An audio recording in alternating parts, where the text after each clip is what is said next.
Episode 102, The Destined Trader. I'm telling you. I'm telling you. Very interesting. Let me roll this window up here. It's getting a little loud outside. Very interesting past couple days. I say that because a lot of the things that I personally have been looking at in the market, they haven't done anything. I know, brutal, right? You know, and that's kind of what I was covering today, was like, okay, so what happens when whatever you're looking at, whatever you're investing in, whatever you're trading, I mean, what's going on when it's not doing anything? What's happening? What's happening to you? Well, what are you thinking right now? You know, for example, say you're long on something, so you're speculating that the price is going to go up on something, and you saw a potential setup on Tuesday, and you say, okay, I'm going to take it, and you took it, and you have a projection of, okay, it's going to go here, and yet it's already Friday. It's been 4 days, and it hasn't done anything. It's just still sitting in the same range. It's just consolidating right there, or it's just ranging up and down in that same area. What's that make you do? What's that got you going on? Did you account for consolidation in your plan? Did you? I mean, I'll be honest, most of the time in the past, I did not. I've always neglected in coming up with the part of my plan as to whether, okay, what if it consolidates right here for a long time? Is that going to make me do anything? It's frustrating because every time that you're looking to get into something, or you're looking to invest in something, you're looking to trade something, you always are just like expecting the immediate results of, bam, okay, great. As soon as you enter, it go up. As soon as you enter, we go down. You expect that. And that's like a false expectation. Out of all the trades I've ever taken, it's not too often where I enter and immediately it's gone. That's those are those sniper plays. Those are difficult. I'm not gonna beat around the bush and tell people, it's easy. It's not. If it was, everybody'd be doing it. But it depends on what style you have. If your style, you're looking into if you're playing a higher time frame, be prepared for the consolidation, because it's coming. Okay? You enter something at $4, it might consolidate there for a few weeks before it gets up to $5. If that's where you're expecting it to go. These are all just examples. So, but then you're thinking, well, I took this trade to go from $4 to $5. I took it on Tuesday. It's already Friday. It hasn't done a dang thing. Well, maybe it's still got some more orders to fill. You could still be right. It's probably going to go to $5. But give it some time. And that's brutal because, you want to make money now. Yet, your idea, your trap that is being set up, that you have foreseen and are looking to play against, you're looking to play with the trap and trapping people's money in a certain direction. But, is it time to pull the trigger, so to speak? Is it time to set the trap? Maybe there's a few more bait that needs to get laid out in the trap. Maybe there's a bigger critter coming along that they are they know is in the area, and they want to get them on it too. You know, there's a lot of thinking when you are going in to take a position, and you know, that relationship with money thing. I always bring that up because that's a huge deal. You know, on whether or not you're willing to hold something that's consolidating. Here's the big thing. If you've taken a position and you have a game plan on it, has price of whatever you're looking at, has it like invalidated your game plan? Has it made a lot of key reversal signals to go against you? Is it just showing that, nope, this was just another trick and we're going to go the opposite way? Is it showing you that? You know, has it broken your level, your line in the sand, so to speak? You know, then you know that perhaps you were wrong. But if something is yet to prove you wrong, then you stick with it and see it through. And that's a difficult thing for a lot of people to do because they use such high percentage of their account per position. They're risking so much. You know, they can't afford to, you know, be wrong. So not of being able to afford to be wrong is going to cost you so much in the long term. I'm telling you, it's going to cost you dearly.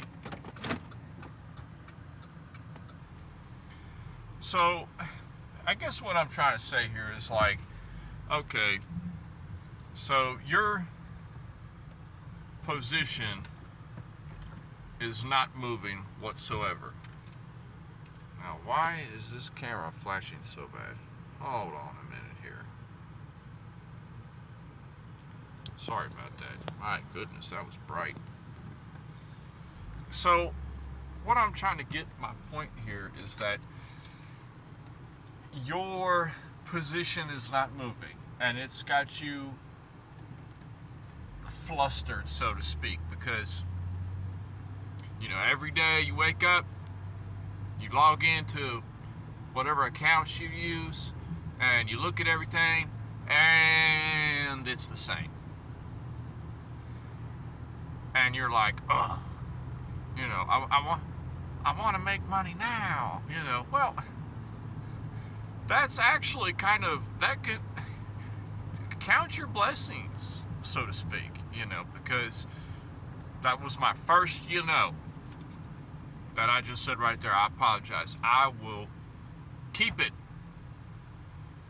as the only one in this video. I'm really, really working on that. Apologies. And your position isn't moving at all. So, whoa, you know, come on. I know I'm right. But it could be a good thing in disguise. You know, I just said it again. The fact that your position is not gone straight away against you is an indicator of a couple things. It could be an indicator of, okay, we're just consolidating here, you know, perhaps we're going to go up again. Or perhaps we're going to make my, you know, move to where I think price is going to go to. Or we could just be sitting around here trying to trick enough people to do the same thing that I'm doing. And they see that I'm wrong in my evaluation of this market at this time. And they figure, well, this guy's wrong. Maybe we can convince some more people to be wrong with him. And we can take all their money. That sounds so evil, but it's just the business model, you know, getting people to put money up, and if enough money's there, they'll shake people out of their money and then go to a different area to entice other people to put their money in. That it's It's kind of just like ever changing. That's all it is. It is enticing people. They know there's a lot of orders in this area that a lot of people really want to get in at this level. Be careful what you wish for. The market could very well go to a particular level where a lot of people want to get in at, but what happens after it gets there? That's what shakes everybody out. Everybody sees, oh, price went up to $1.25 now. All right, great. We are going up. Okay, I'm going to put some orders down here around $1, and great. I'm going to get filled. If it cools off back to $1, I'm going to get filled right here, and then we're going to take our next leg up to $2. You know, well, depending on what the chart looks like, that very well could possibly be a solid game plan. Are you prepared for them to go back down to $1 and beyond, though? You don't know what's going on. We can't see the books. You don't know who you might want to get back in at $1 on a nice retracement on something. But I promise you, there's some bigger fish than you that wants to get in lower than you do. Don't ignore that statement. Ignoring that statement has caused me a lot of, what the heck happened, kind of moments. That's another thing to keep in your mind is, even if, highly doubted if you're listening to me, but even if you are a millionaire, so to speak, and you're trading, your positions you're trading are $500,000, $200,000, $1 million, $2 million at a time. Be prepared. There could be somebody out there bigger than you, bruh, and they could be just waiting to get filled at 50 cents, and your ouch point is 60 cents. Okay? So, perhaps that was a bad analogy, but what I'm saying is you always need to be prepared for it to go beyond where you think it will. Have a point where you say, okay, my idea is wrong. You must have that. If you are unable to develop that into your trading plan on each trade, then you're just asking for punishment by having wishy-washy feelings on where you're going to tell yourself that you're wrong. Because you'll keep convincing yourself over and over and over and over again that you're right. I kind of talked about that a couple weeks ago too on a video on how it's so easy to look for something to convince yourself that you're right. And the more you remove that and are able to just, before you place a position, know when your out is, you have to stick to it. If it reaches your I'm wrong idea point and then immediately flips and goes right to where you were hoping all along, so be it. That happens all the time. Be prepared for that. That happens a lot. But it's better to have that happen, at least for me personally. It's better to have that happen to me than for me to